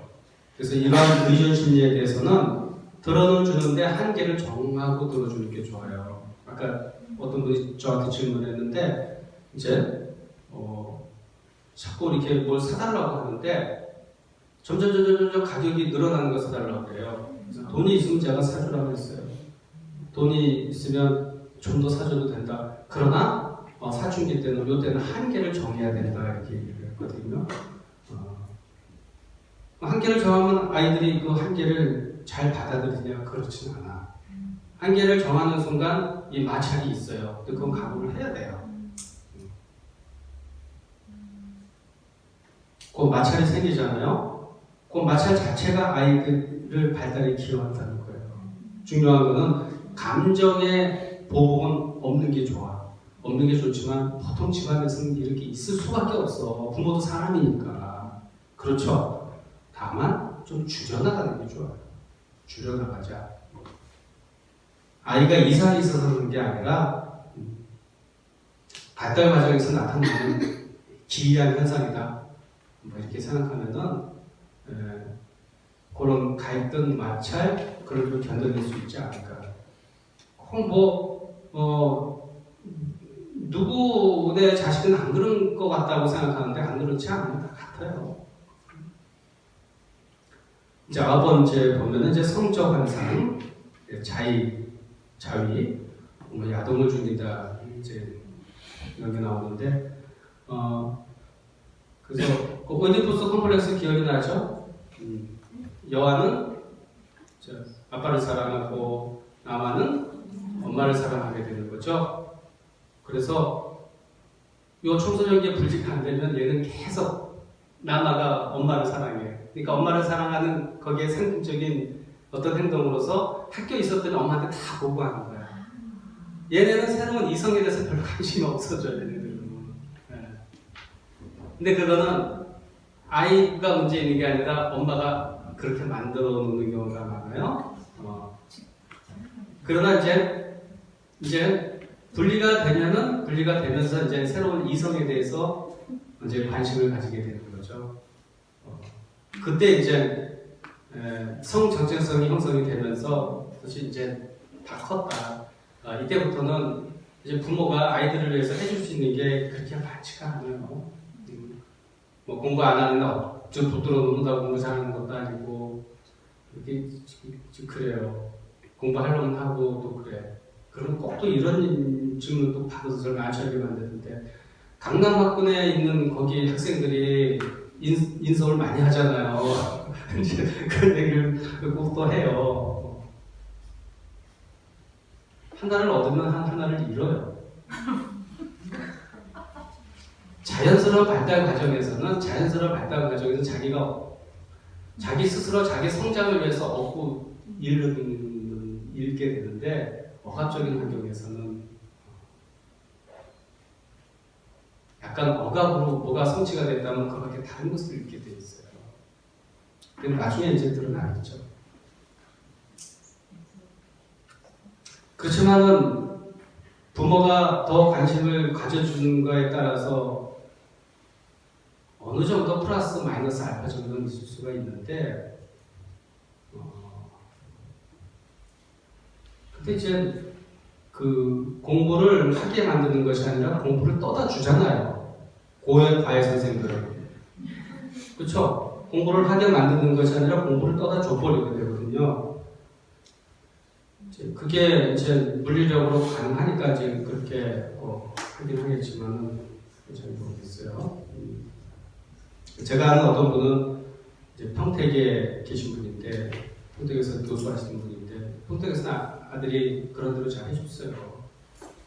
이제 교육을 위해서 강남 모 지역으로 이제 이사를 한 거예요. 그때부터 애가 공부를 다 버렸어요. 자기는 진짜 미국에서 명문대 나왔고 교수 나왔는데 이거 이제 파짝파짝 뛰어오시죠.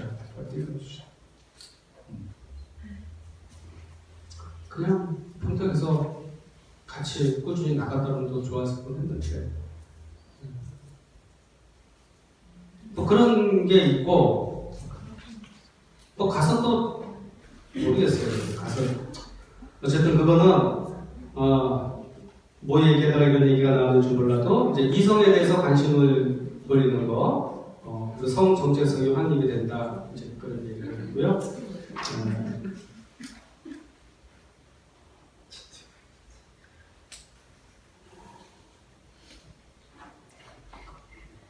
그리고 10번째 보면은 여기서 좀 더 얘기를 한번 해볼까요? 한번 진짜 엄마들이 관심을 많이 가져하는 건데 그래서 여러분들이 질문을 좀 이렇게 이제 세미나식으로 하게 되면 여러분들이 강의를 듣고 떠오르는 얘기를 자꾸 얘기하게 되거든요. 그러면 이야기가 확장이 되는데 강의식으로 하게 되면 머릿속에서만 뭔가 생각이 빙글빙글 돌기 때문에 얘기를 잘 안 하기 때문에 제가 과정을 내드리는 건데 그 야동 보는 걸 어떻게 해야 되느냐는 얘기를 야동 보는 걸 어떻게 해야 되느냐. 자, 우선 성 정체성이 생기게 되면 애들 호르몬의 변화가 일어나잖아요. 그리고 남성의 징후가 나타나고 여성의 징후가 나타나잖아요. 그 성적 욕망이 생기지. 그 당연히 생기게 되겠죠. 근데 얘네들은 성적 욕망을 발산할 수 있는 그런 환경은 아니에요. 우리나라 환경에서는. 미국은 다를 거예요. 우리나라는 그런 환경이 아니죠. 욕구는 있는데 채워지지가 않아? 그럼 뭐가 생기냐면 환상이 생기게 돼 있어요. 환상이 생기게 돼 있는 거예요. 그러면 이 환상을 충족시켜주는 방법은 뭐냐면은 그걸 보는 거 탐닉을 하는 거예요. 탐닉을 한다든가 아니면 요새 중학생부터 그런 아이들이 있기는 있어요. 그럼 이 성적 욕망을 어떻게 할 것인가? 성적 욕망을 이걸 승화시켜주면 되는 거거든요. 다른 방법으로 이거를 뭔가 욕구 충족을 좀 카타르시스 해줄 수 있도록 그 승화라고 하는데 그게 뭐냐면 중학생 애들 보게 되면 요새 뭐 축구 애들 많이 되게 좋아하더라고요. 운동장에서 막 격렬하게 뛰면서 축구하잖아요. 예, 격렬하게 축구를 하면서 안에 있는 성적 에너지는 많이 중화가 돼버려요. 아니면 어떤 아이는 공부를 굉장히 열심히 하는 거야. 공부를 열심히 해서 이 성적 에너지를 중화시켜버리는 거야. 이지사님 거셨나 본데, 네, 그렇게 되는 거예요. 근데 운동도 안 하고 공부도 안 하면은 성적 현상에 몰입이 될 수밖에 없어. 자유를 많이 하게 되고, 야동을 많이 보게 되고, 그러니까 청소년기가 그렇지 않아도 이성에 관한 아주 확립된 자기 정체감이 없기 때문에 죄책감을 가지는 거거든요. 그럼 얘들도 죄책감을 가진 경우가 많아요. 네. 공부도 안 하고, 운동도 안 하고, 친구도 없고, 고립되어 있으면 네. 성적 환상이 자꾸 생겨요.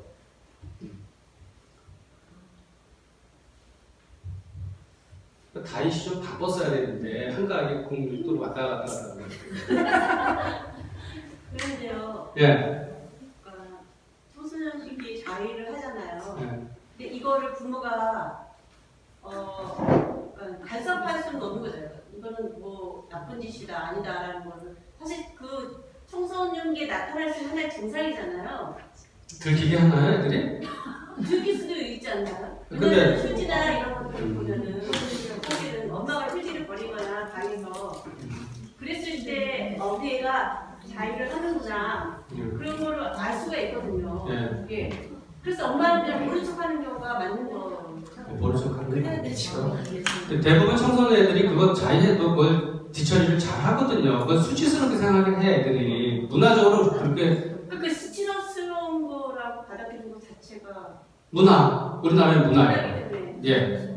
미국 가면 안 그래요. 예. 미국 가면 안 그렇다. 제가 가본 게 아니라 내 친구 미국에서 목회하는 친구가 있어요. 미국 사람 대상으로. 그 친구가 얘기하더라고요.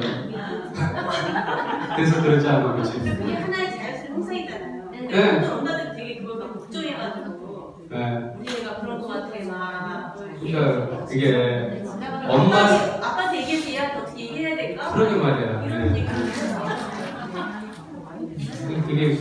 그게 이제 이해의 폭이야. 네. 여러분 그 절제하기 힘든 게 가장 절제하기 힘든 게 그 성과 관련된 거예요. 이런 것들이 사실은 학교에서는 다뤄지 제가 좀. 그러니까 성교육한테 요즘 하겠지. 네. 그래서 하고 있다라고 하는 것을 이제 눈치챘으면 보통 눈치채지 않게 하는데 했으면 그냥 가만히 있어주는 게 좋고요. 애가 너무 많이 하는 것 같다 그러면은 그런 것도 이제 잘 몰라요 부모님들이. 근데 혹시 그런 징후가 발견이 된다. 얘는 나가 노는 것도 아니고 공부도 하는 것도 아니고 컴퓨터 게임도 안 한다. 그러면은 성적 환상이 가장 지배적인데 그럴 때는 얘의 에너지를 좀 분산시켜 줄 필요는 있겠죠. 저 반대로요. 이런 것을 농담 삼아서 얘기하는 거는 잘못 예를 들자면 저도 편에 보이는데 어제 그냥 이런 식으로 부모가 얘기하는 건 잘못된 적당히 해라 말이야. 근데 그것도 가정에 따라서 달라요. 그런 이야기를 편안히 할 수 있는 가정의 분위기, 이걸 가정의 초자화 수준이라고 그러는데, 초자화 수준? 초자화 수준은 뭐 높다 낮다 그게 아니라 초자화 정도라고 하는 것이 맞겠네요. 좀 엄격한 초자화가 그런 가정의 분위기가 있거든요. 금기사항이 많은 분위기에서는 그렇게 얘기하게 되면 얘가 굉장히 수치심을 느끼고요. 더군다나 부모에 대한 반감이 더 화낼 수가 있는데 초자한 정도가 상당히 느슨한 경우가 있을 수가 있어요. 편하게 이런저런 얘기할 수 있는. 그래서 이 마마 같은 경우는 그 아동기 때 아버지하고 많이 친해지면 초등학교 가기 이전에 아버지하고 친하게 잘 지내면 좋다는 거야. 그럼 사춘기 되면은 사춘기도 그 얘기하기 쉽진 않지만 그래도 편하게 아버지하고 얘기할 수가 있는 거야. 오이디푸스 커플레스의 자기 아버지하고 동일시를 하고 내가 아버지를 넘어섰다라고 하는 그런 환상에 대한 믿음이 있으면은 나도 남자이기 때문에 아버지도 남자고 그때 그런 얘기가 어느 정도 할 수는 있는 거죠. 그래서 아버지하고 이하고 관계가 어떻느냐가 굉장히 중요한 거야. 그래서 그게 가능한 가정이 있을 수도 있어요. 근데 사실 이 성에 관한 문제는요, 가장 비밀스럽기도 하고 가장 강력하기도 하고 언제나 항상 뭐의 어떤 미스테리한 부분이기도 한 부분이거든요.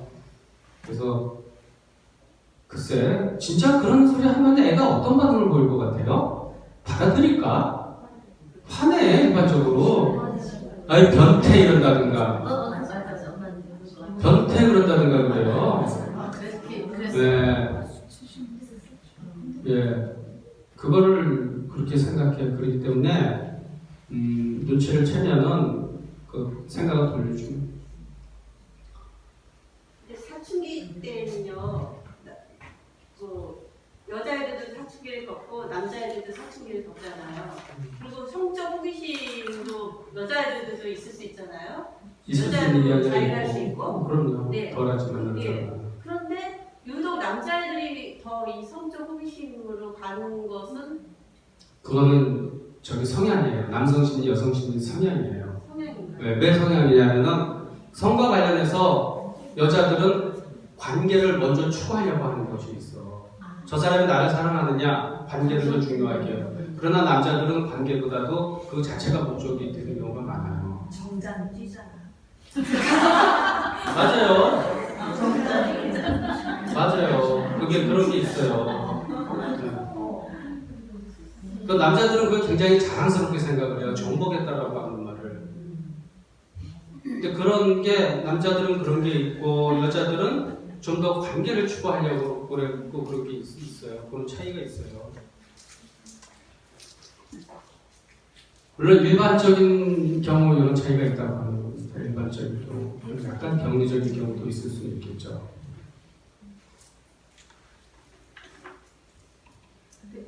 선생님, 그 자위나 성적 향상까지는 발달 단계로 볼 수 있겠다고 하는데 이 야동이라는 것은 새로운 문화잖아요. 예. 이거는 그냥 단순히 발달 단계 한 그거라고 치부하고 말기는 좀 위험한 요소가 많아요. 근데 그것도 이제 너무 많이 탐닉을 하게 되면 그거는 뭐 청소년만 보는 게 아니거든요. 성인들도 탐닉을 하거든요.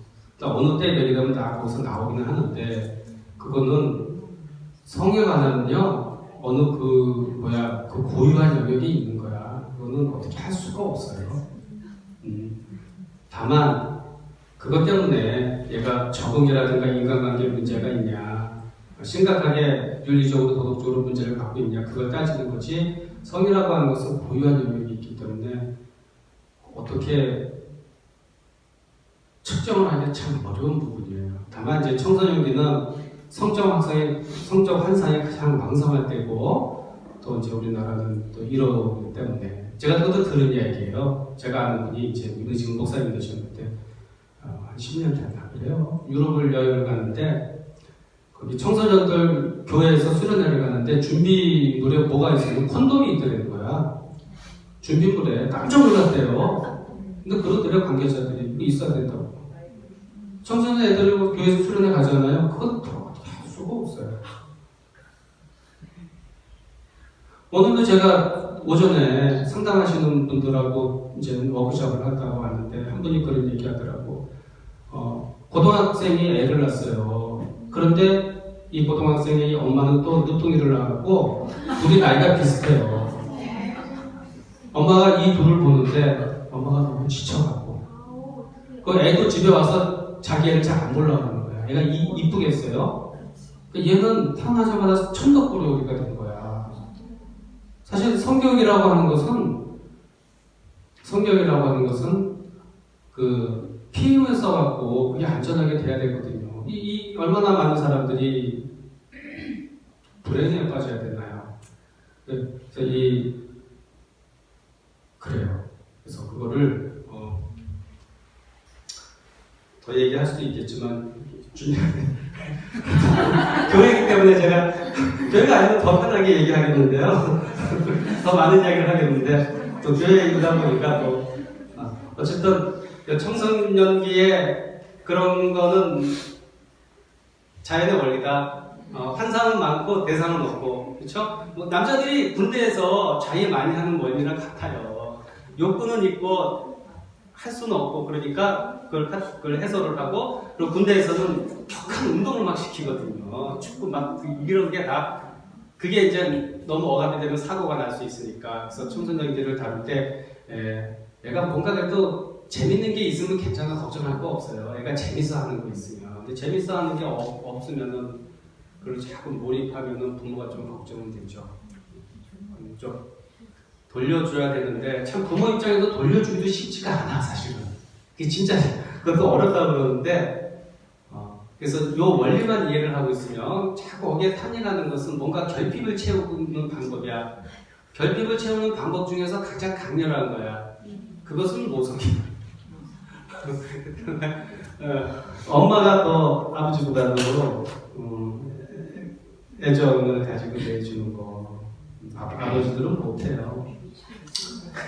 그 10번 보면은 전두엽의 문제가 있는데 지금까지 여러 가지 이제 청소년들이 가지고 있는 어떤 이상 심리, 이상 증상, 이상 행동에 대해서 얘기를 했잖아요. 요건 심리학적인 관점에서 이렇게 볼 수가 있고 생물학적인 관점에서 여기 전두엽이 뭐냐면 심리학적으로 얘기하면 에고와 같은 부분이에요. 청소년기는 이 전두엽이 발달 과정 중이야. ING 발달 중.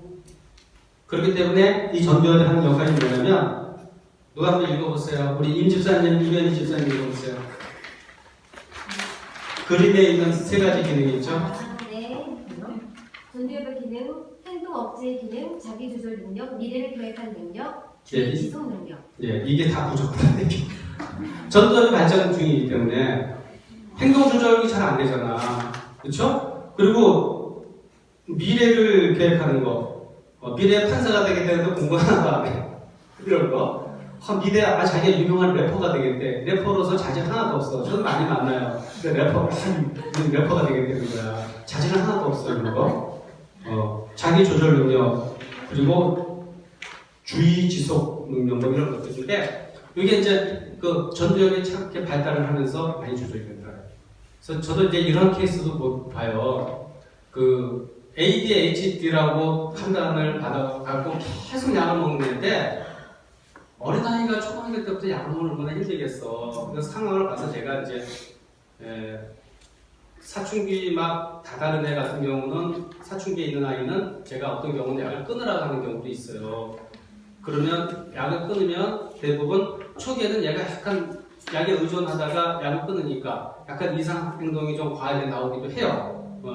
그러다 그게 불안하게 되면 약을 또 가는 거거든요. 그러니까 그거만 잘 넘기게 되면 의외로 애들이 상당히 안정되는 게 있어요. 약이라고 하는 것이요. 모든 약이 한 군데 가서 뭘 이렇게 좋아지 개선하게 되면 다른 데 가서 또 구멍나게 마련인 거예요, 여러분. 여러분 우울증 환자가 우울증이 너무너무 심해서 그거 우울증 환자는 좀 편안해지거든요.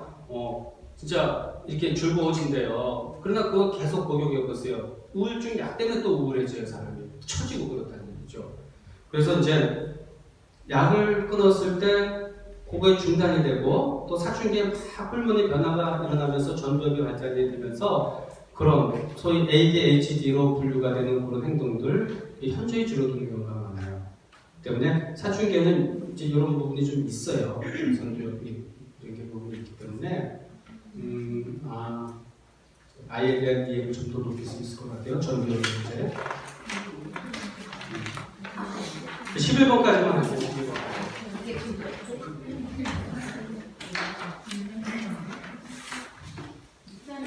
예. 같은 경우에 래퍼의 자질이 없는데 래퍼가 된다고 했을 경우에 너는 래퍼의 자질이 없다고 현실 지식을 해줘야 돼요? 아니면 그 말하면은 상처받죠. 어떻게 하시겠어요? 그냥 내버려둬도 자기가 스스로 알아서 해요. 그게 이제 난 래퍼가 될 거야. 그게 래퍼가 될 거야 라고 하는 그런 소망과 관련될 수도 있지만 아이가 자질은 없지만 래퍼하면서 재밌어 하나요? 재밌어 하면 그게 하나의 중간 대상이 되는 거야. 그건 재밌어서 하면 그 아이의 발달이 좋은 거예요. 재밌어서 하면. 근데 재밌어서 하면서도 얘들은 래퍼가 될 거야 이렇게 나오지.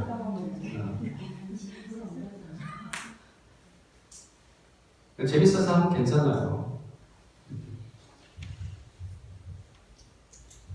그래서 청소년을 다루는 뭐 이렇게 디테일한 부분도 디테일한 얘기 잘 들어야 돼요. 네, 그거는 큰 원리가 있어. 첫 번째, 두 번째, 이것도 제가 지금 미니카스 이론을 제가 강의는 주로 대상관계 심리학에 근거해서 저는 강의를 좀 하고 있어요. 모성 제공은 보복하지 않고 기다려주는 게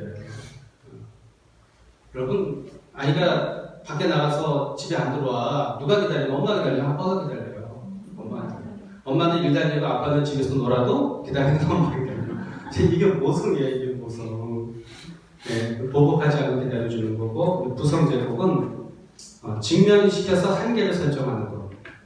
그래서 도널드 위니카스 사례를 하나 얘기해 볼게요. 제가 얘기했는지 모르겠어요. 자꾸 여기저기서 다니면서 얘기하기 때문에 했는지 안 했는지. 제가 엄마라는 아이 세미나 때 제가 얘기를 했는데 이제 얘기했죠. 결성가정 아이를 집에다 데려다 놓고 키우면서 위니카시라고 하는 영국의 유명한 정신분석 소아정신과 의사가 결성가정 아이거든요.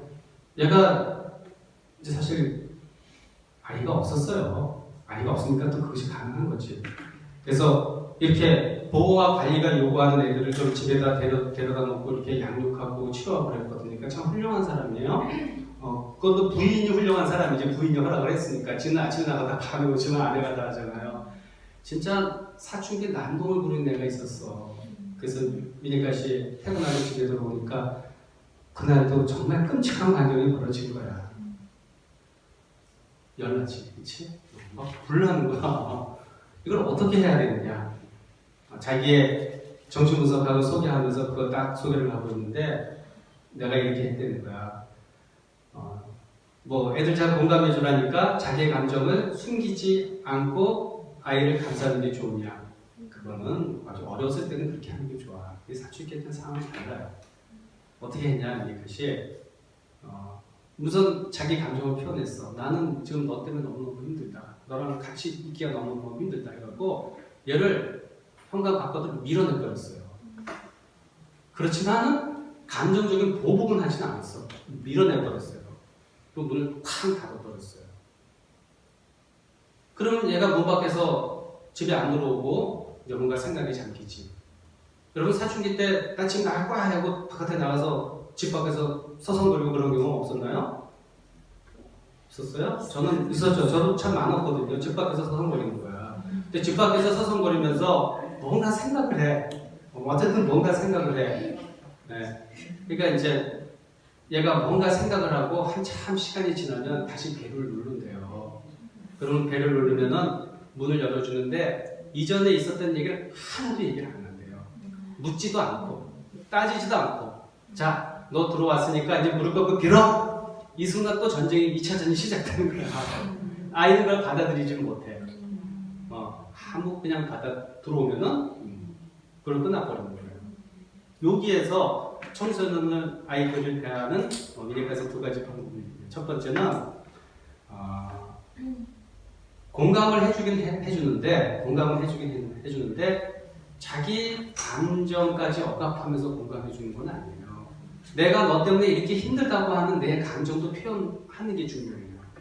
그러나 그게 보복성이 되면 안 되고 그래서 너랑 싸우자 이렇게 되면 안 돼요. 근데 보통 어른들이요, 부모들이 자기 감정을 표현할 때 주의할 게 있어요. 가르치려고 그래, 가르치려고. 이 순간 이건 안 되는 거야. 감정을 이야기하고 보복하지 않고, 그렇죠? 직면시켜주는 거지 내쫓아냈으니까 기다려주는 거죠. 그리고 두 번째는 한계를 딱 정해놓는 거예요. 얘가 집에서 마냥 꼴통질을 하도록 놔둘 수는 없잖아. 나는 너의 꼴통질을 더 이상은 볼 수 없어 하고 밀어낸 거잖아. 난 더 이상은 볼 수 없어. 거기까지는 내가 받아들이기 힘들어. 한계를 딱 정해놓는 거. 이게 두 가지 원리예요. 컴퓨터 게임하고 맨날 새벽 2시, 3시에 들어오는 애 있어. 잘한다고 할 거예요? 그건 아니지. 네. 나름대로 한계를 정하는 방법을 한번 생각해 보세요. 그래도 아이는 그 한계를 안 지킬 거예요. 계속 안 지켜. 그럼에도 불구하고 부모가 계속 한계를 정해주는 거야. 또 11시까지 오라 그러는데 또 1, 2시에 왔어. 한계를 정해주는 거야. 한계를 정해주는 것은 어떻게 정해주면 되는지 여러분들이 한번 숙제 낼 때 한번 연구해 보시고 그리고 그럼 이 한계를 정해주지 않고 그냥 냅둬 알아서 쳐들겠지 네 마음대로 해 그렇게 하면 어떻게 될 것 같아요? 미니카스는 어떻게 얘기했냐면 울타리 그런 한계를 정해주지 않으면 애들이 더 좋아할 것 같은데 사실 더 불안해한다는 거야. 네. 비록 그 한계를 아이들이 지키지는 못해도 그 한계를 만들어 놓으면 자꾸 이렇게 만들어 놓으면 만들어 놓는 거하고 교육하는 거하고 침범하는 건 다르거든요. 한계 설정을 해놓으면 아이는 거기에서 안정감을 느낀다는 거예요. 오히려. 네. 그러니까 아이와 강치한다고 하는 것은 아이 입장에서는 나한테 무관심하구나 이렇게 되버리는 거예요. 내가 너의 행동에 대해서 동의할 수 없어. 그래서 내가 한계 설정을 해놓는 거야. 11시까지 와. 또 1시에 왔어. 너 나하고 약속했는데 11시까지 또 왔네. 아빠는 너무너무 힘들다. 엄마도 힘들고. 그리고 뭔가 힘들다고 하는 감정들을 좀 할 필요는 있겠지. 문 콱 닫고 침실에 들어간다든가 애들이 하는 것처럼 예컨대 그건 뭐 여러분들 한번 생각해 보세요. 이렇게 해서 그리고 그 다음날 또 한계는 또 깨져. 그러다가 언젠가는 얘가 한계가 지킬 때가 있어. 근데 이렇게 한계를 정해주는 것이 아이가 안정감을 얻는다 이거예요. 사실 저도 그런 경험을 했어요. 저는 사실 참 착했어요. 아까 제가 얘기했을 때 친구 리타라는 친구 얘기했죠. 제 친구는 그랬고 그래서 걔 친구 엄마가 그랬어. 너는 성만이 하는 건 놀라고. 저는 그렇게 착했어요. 근데 다른 애들이 바깥에서 놀다가 한 저녁 한 7시, 8시 되면 자기 집에 들어가는데 혼난다는 거야. 근데 나는 너무 착해서 그러는지 내가 9시, 10시가 가도 관심이 없어요. 워낙 착하게 그냥 컸으니까 엄마가 뭐 이상한 짓 할 거라고 생각 안 하는 거지. 실제 이상한 짓 할 줄도 몰랐고.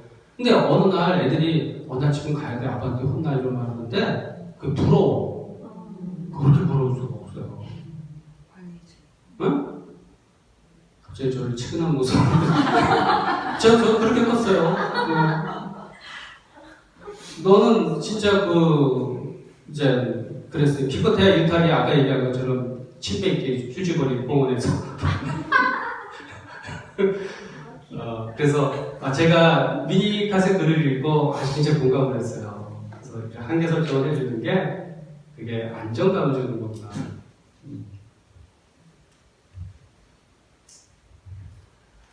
뒤에 이제 심리사회 유예 기간은 다음 주에 할 거고요. 질문 있으면 좀 하시고. 그럼 뭐 좀 작성을 해보셨어요? 안 하셨어요? 작성을 하신 분은 저한테 제출해 주시고 안 하신 분은 제 휴대폰에 문자로 주세요. 문자로. 저는 뭐 누가 보냈는지 모르니까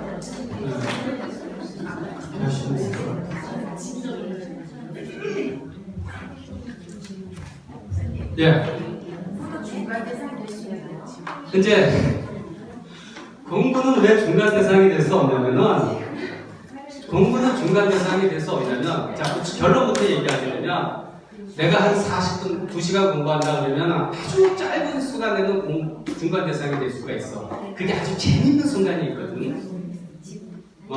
우리가 뭐 한 2시간 공부한다면 공부가 재밌는 시간은 짧아요. 아주 희열을 느끼는 거. 그런데 뭐 또 학과 공부에서 희열을 느끼는 경우도 드물어요. 그래서 공부가 중간 대상이 되는 경우는 없죠. 왜 중간 대상이 될 수 있는 것 중에 그 어떤 특징들이 있잖아. 아무 때나 내가 할 수 있는 거고 내 마음대로 조종할 수 있는 거고 그걸 내가 해서 즐거운 거고 나를 위로해 주는 거고. 그래서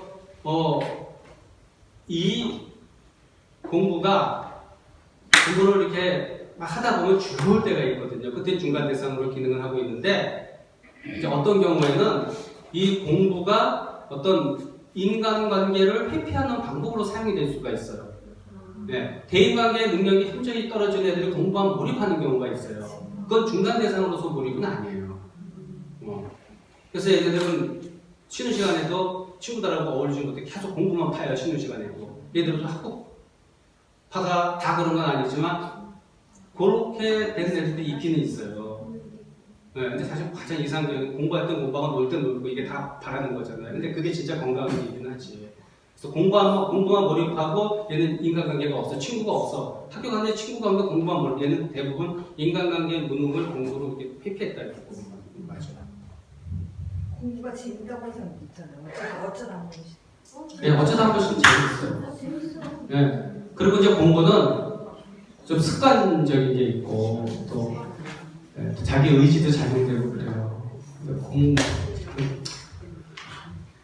되게 자꾸 제가 엄마 상담을 하면 엄마가 나중에 이제 어떻게 하면 공부를 잘 시킬 수 있는 건지 자꾸 애가 뭐 고민이 다 그거야. 애가 공부한다 뭐한다 어떻게 하면 정말 내가 거기에 대해서 내가 비법을 알고 있으면 제가 이러고 있겠습니까? 그거 비법 알게 되면요 내가 안에서 정말 돈바가지 썼어요. 근데 그거는 아니에요. 근데 그거는 자기 길이 있는 것 같아요. 뭐 공부해서 가는 길 자기 길이 있고, 다른 길도 자기 길이 있고, 그게 꼭 행복하고 연결되는 것 같지는 않은 것 같아요. 뭐 공부 잘하나, 돈 많으나, 사는 게 행복한 거나 마찬가지잖아요. 네, 기도하겠습니다. 주님, 오늘은 청소년 심리에 대해서 저희가 한번 생각해 보았습니다. 낯선 별에서 온 그런 외계인 같은 우리의 청소년들. 그러나 우리도 한때는 그럴 때가 있었다는 것을 깨닫고 그리고 인정하고 우리가 그들을 진정으로 사랑하고 또 배려하고 이해할 수 있는 마음을 허락하여 주시고 비록 힘들고 어려울 때가 많이 있지만 견디고 인내하며 하나님께 맡기고 또 소망을 가지고 버텨줄 수 있는 그러한 단단한 마음을 가진 저희들이 다 될 수 있도록 주님 인도하여 주시옵소서. 예수님의 이름으로 기도드렸습니다.